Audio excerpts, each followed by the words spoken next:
Your third legacy. A note നിങ്ങളുടെ മൂന്നാം പൈതൃകം. ഇത് എഴുതിയത് ഡിസംബർ 1950-ലാണ്. A note preceding the original article read as follows. This is a proposal to form the General Service Conference of Alcoholics Anonymous, a small body of state and provincial AA delegates meeting yearly, who could assume direct responsibility for the guidance of the AA General Service headquarters at New York City. Original ലേഖനത്തിന് മുമ്പുള്ള ഒരു കുറിപ്പ് ഇങ്ങനെ വായിക്കുന്നു. New York സിറ്റിയിലെ general service ഹെഡ്ക്വാർട്ടേഴ്സിന്റെ മാർഗനിർദ്ദേശത്തിന്റെ നേരിട്ടുള്ള ഉത്തരവാദിത്തം ഏറ്റെടുക്കാൻ കഴിയുന്ന സംസ്ഥാനത്തെയും പ്രവിശ്യകളുടെയും പ്രതിനിധികളുടെ ഒരു ചെറിയ ബോഡിയാണ് general service conference of alcoholics anonymous. അത് രൂപീകരിക്കുന്നതിനുള്ള നിർദ്ദേശമാണിത്. Your third legacy, December 1950. Who are the older members of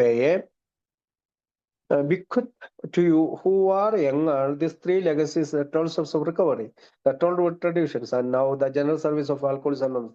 Two of these legacies have long been in your keeping. By the toll steps we have recovered from alcoholism. By the toll traditions we are achieving a fine unity. എയുടെ മുതിർന്ന അംഗങ്ങളായ ഞങ്ങൾ ഈ മൂന്ന് പൈതൃകങ്ങൾ, വീണ്ടെടുപ്പിന്റെ 12 പടികൾ, 12 പാരമ്പര്യങ്ങൾ, ഇപ്പോൾ alcoholics അനോണിമസിന്റെ പൊതു സേവനങ്ങൾ എന്നിവ ചെറുപ്പമായ നിങ്ങൾക്ക് നൽകുന്നു. ഈ 2 പൈതൃകങ്ങൾ വളരെ കാലമായി നിങ്ങളുടെ കൈവശമുണ്ട്.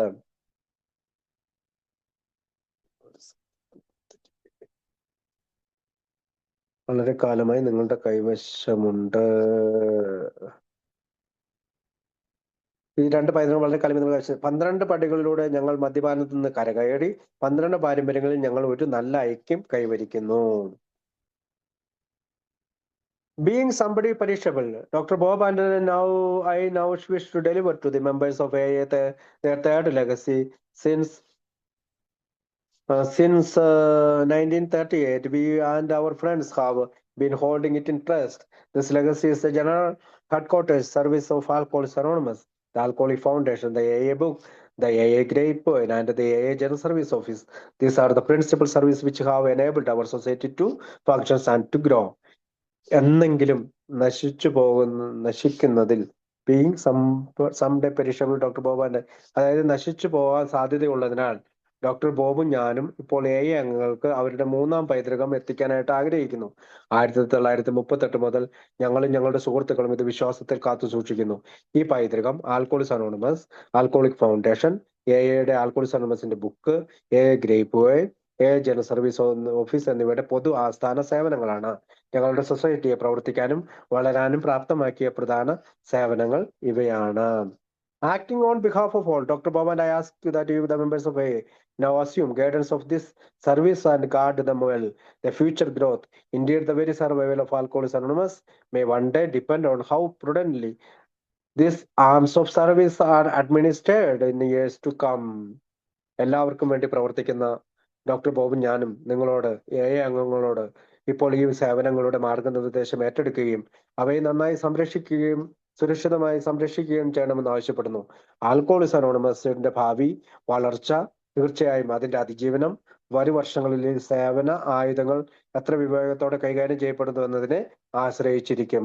May we share with you fragment of story. ചരിത്രത്തിന്റെ ഒരു ഭാഗം ഞങ്ങൾ ആദ്യമായി നിങ്ങളുമായി പങ്കുവെക്കട്ടെ.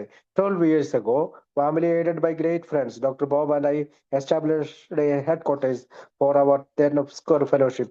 Soon thereafter, we transferred these functions to the Alcohol Foundation, which was organized as a small board of trustees dedicated to serve our cause. This board was formed of alcoholic and non-alcoholic friends, who today member 15. When in the spring of 1938 of our foundation was born, AA was but 3-year-old. We had only 50 members. The book Alcoholics Anonymous was just an idea. None could then guess the magnificence of the gift which Providence had begun to bestow.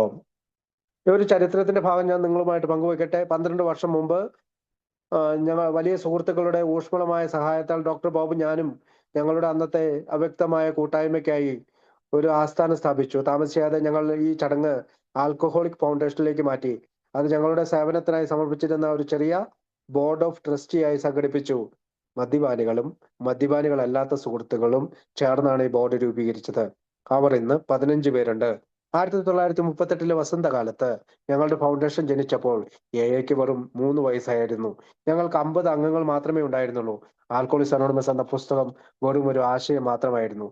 Providence അല്ലെങ്കിൽ ദൈവം നൽകാൻ തുടങ്ങിയ സമ്മാനത്തിന്റെ മഹത്വം ഇപ്പോൾ ആർക്കും ഊഹിക്കാനായില്ല.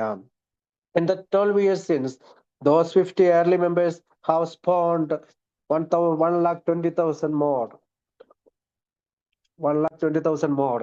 Case touches worldwide. Religious and medicine have approvingly raised us out of that no man's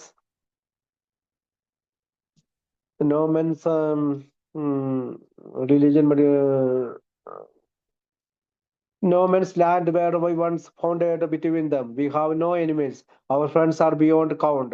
Like gleaming coral islands, our thousands of groups build themselves upward out of the alcohol sea.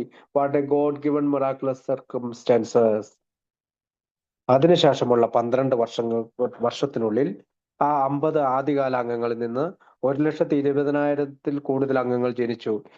ലോകമെമ്പാടും വ്യാപിച്ചു. മതവും വൈദ്യശാസ്ത്രവും ഒരു കാലത്ത് അവയ്ക്കിടയിൽ നാം സ്ഥാപിതമായ മനുഷ്യരുടെ നാട്ടിൽ നിന്ന് ഞങ്ങളെ ഉയർത്തി. ഞങ്ങൾക്ക് ശത്രുക്കളില്ല. നമ്മുടെ സുഹൃത്തുക്കൾ എണ്ണത്തിനപ്പുറമാണ്. തിളങ്ങുന്ന പവിഴദ്വീപുകൾ പോലെ നമ്മുടെ ആയിരക്കണക്കിന് കൂട്ടങ്ങൾ മധ്യക്കടലിൽ നിന്ന് മുകളിലേക്ക് കെട്ടിപ്പടുക്കുന്നു. എന്തൊരു അത്ഭുതകരമായ സാഹചര്യമാണ് ദൈവം നൽകിയത്. Through our rather feverish infancy, the Alcoholic Foundation Board, unseen by many, quietly played a great part in the formation and the spread of our well-loved society. Acting through our general office, the book Alcoholics Anonymous, and latterly the Grapevine, the foundation became directly responsible for half our growth and effectiveness, both in quality and quantity. There can be no question of what. തോ അവർ rather ഫെവറിഷ് infancy, ഞങ്ങൾക്ക് വളരെയധികം ബാധിച്ച ഞങ്ങളുടെ ശൈശവാവസ്ഥയിൽ അധികമാരും കാണാത്ത alcoholic ഫൗണ്ടേഷന്റെ board ഞങ്ങളുടെ നന്നായി സ്നേഹിക്കുന്ന സമൂഹത്തിന്റെയും രൂപീകരണത്തിനും വ്യാപനത്തിനും നിശബ്ദമായി വലിയ പങ്കാണ് വഹിച്ചത്. ഞങ്ങളുടെ ജനറൽ ഓഫീസ് ആൽക്കോളിക്സ് അനോണിമസ് എന്ന പുസ്തകം പിന്നീട് ഗ്രേപ്പ്വൈൻ എന്നിവയിലൂടെ പ്രവർത്തിച്ചുകൊണ്ട് ഫൗണ്ടേഷൻ ഞങ്ങളുടെ പകുതി വളർച്ചയ്ക്കും ഫലപ്രവൃത്തിക്കും ഗുണനിലവാരത്തിനും അളവിലും കൂടുതലായി നേരിട്ട് ഉത്തരവാദിയായി. അതിലൊരു ചോദ്യവും ഉണ്ടാകാനിടയില്ല. Suppose them all these years we had been without those services, where could we be today minus the AA book and our standard literatures, which now pours out of quotas of the rate of 3 tons of month? Suppose our public relations had been left to thoughtless chance. Suppose no one had been assigned to encourage good publicity and discourage the bad. Suppose no accurate information about AA had been available. Imagine our vital and delicate relations with the medicines and religions lifted to potluck. Then to where would the thousands of AS be today if the General Office hasn't answered their frantic letters and referred them to help?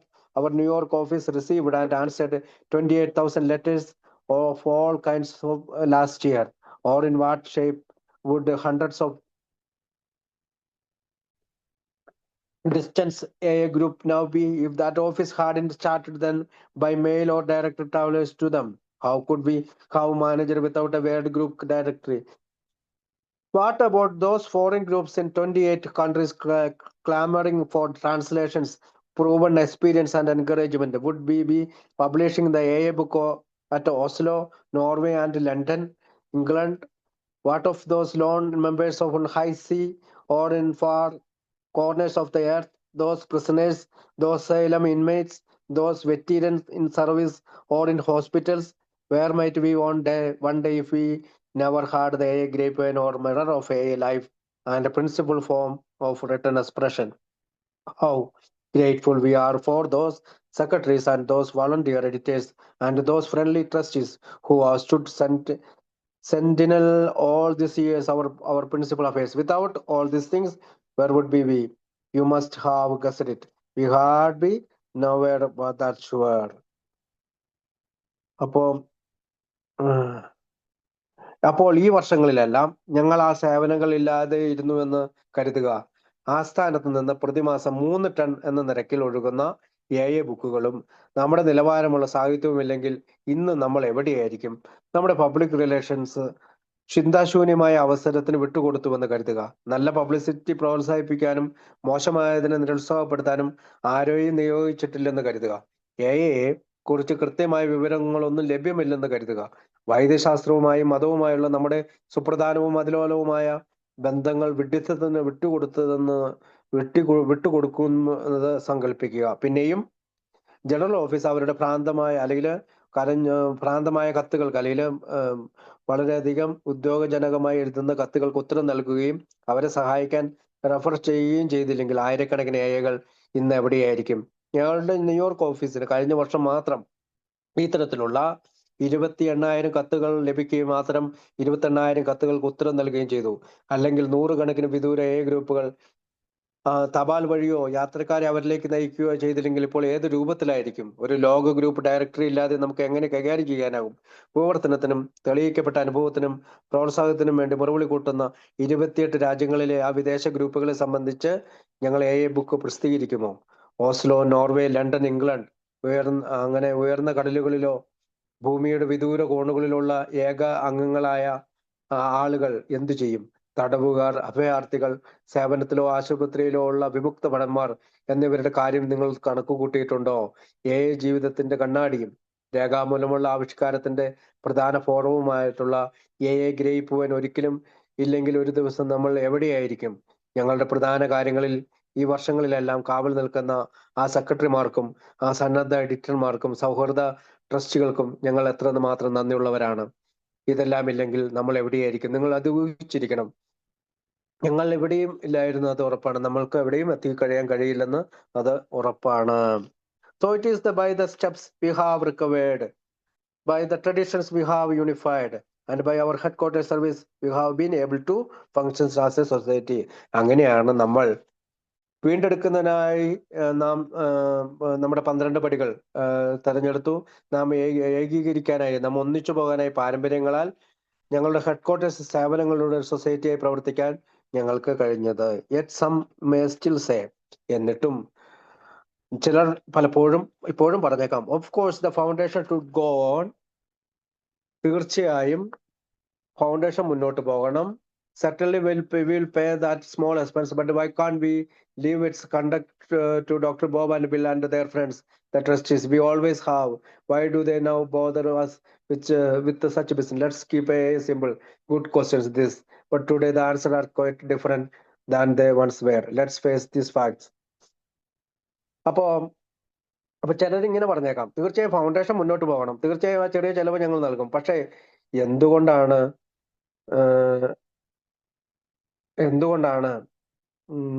മുന്നോട്ട് തീർച്ചയായും ചെലവ്? പക്ഷെ എന്തുകൊണ്ട് നമുക്ക് അതിന്റെ പെരുമാറ്റം അല്ലെങ്കിൽ അതിന്റെ സ്വഭാവം ഡോക്ടർ ബോബനും ബില്ലിനും അവരുടെ സുഹൃത്തുക്കളായ ട്രസ്റ്റികൾക്കും വിട്ടുകൊടുത്തുകൂടാ? ഞങ്ങൾക്ക് ഇപ്പോഴും അങ്ങനെ തോന്നുന്നുണ്ട്. എന്തുകൊണ്ടാണ് അവർ ഇപ്പോൾ ഇത്തരം ബിസിനസ്സിൽ ഞങ്ങളെ ബുദ്ധിമുട്ടിക്കുന്നത്? അവർക്കത് ചെയ്തുകൂടെ? നമുക്ക് ലളിതമാക്കാം. അത് നല്ല ചോദ്യങ്ങളാണ്. എന്നാൽ ഇന്ന് ഉത്തരങ്ങൾ പഴയതിൽ നിന്ന് തികച്ചും വ്യത്യസ്തമാണ്. നമുക്ക് ഈ വസ്തുതകളെ അഭിമുഖീകരിക്കാം. ആദ്യം ഡോക്ടർ ബോബും ബില്ലും നശിക്കുന്നവരാണ്. അവർക്ക് എന്നേക്കും നിലനിൽക്കാനാവില്ല. രണ്ടാമത് അവരുടെ സുഹൃത്തുക്കൾ ട്രസ്റ്റുകൾ പ്രസ്ഥാനത്തിന് ഏതാണ്ട് അജ്ഞാതരാണ്. Dr. Bob and Bill are perishable. They can't last forever. Second, their friends, the trustees, are almost unknown to the AA movement. Third, മൂന്നാമത്, in future years, our trustees couldn't possibly function without direct guidance from AA itself. Somebody must advise them someday, or something must take the place of Dr. Bob and Bill. കൂടാതെ ഞങ്ങളുടെ ട്രസ്റ്റുകൾക്ക് എയുടെ നേരിട്ടുള്ള മാർഗനിർദ്ദേശം കൂടാതെ ഭാവി വർഷങ്ങളിൽ ഞങ്ങളുടെ ട്രസ്റ്റുകൾക്ക് പ്രവർത്തിക്കാൻ കഴിയില്ല. ആരെങ്കിലും അവരെ ഉപദേശിക്കണം. ഡോക്ടർ ബോബിന്റെയും ബില്ലിന്റെയും സ്ഥാനത്ത് ബില്ലിന്റെയും ഡോക്ടർ ബോബിന്റെയും സ്ഥാനത്ത് ആരെങ്കിലും അല്ലെങ്കിൽ മറ്റാരെങ്കിലും സ്ഥാനം പിടിക്കണം.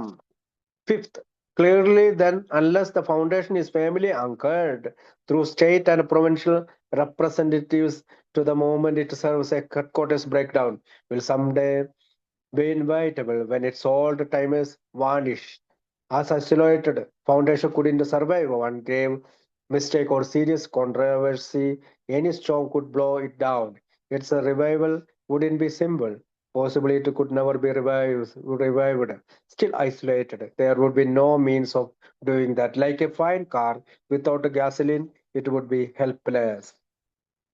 അപ്പോ മൂന്നാമത് ഭാവി വർഷങ്ങളിൽ AI നേരിട്ടുള്ള മാർഗനിർദ്ദേശം കൂടാതെ നമ്മളുടെ ട്രസ്റ്റുകൾക്ക് പ്രവർത്തിക്കാൻ കഴിയില്ല.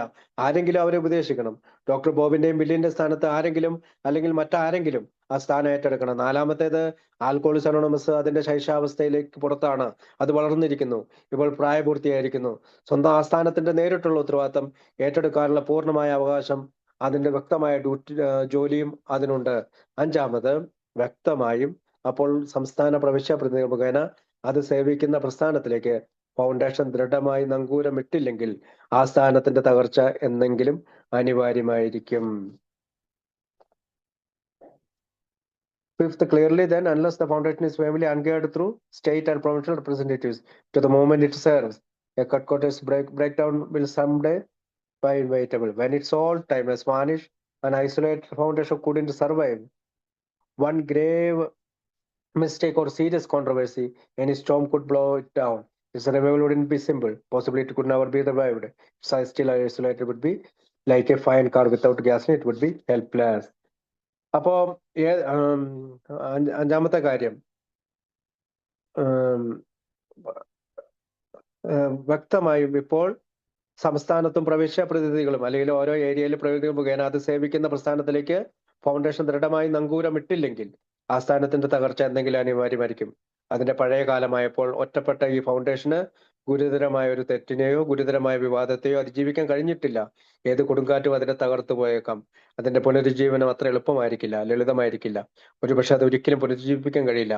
എപ്പോഴും ഒറ്റപ്പെട്ടു നിൽക്കും. അതിനുള്ള മാർഗങ്ങളൊന്നും ഉണ്ടാകില്ല. പെട്രോൾ ഇല്ലാത്ത ഒരു നല്ല കാർ പോലെ അത് നിസ്സഹായമായി അവിടെ കിടക്കും. Sixth, another serious flaw. As a whole, the AI movement has never faced a grave crisis, but somebody it will have to.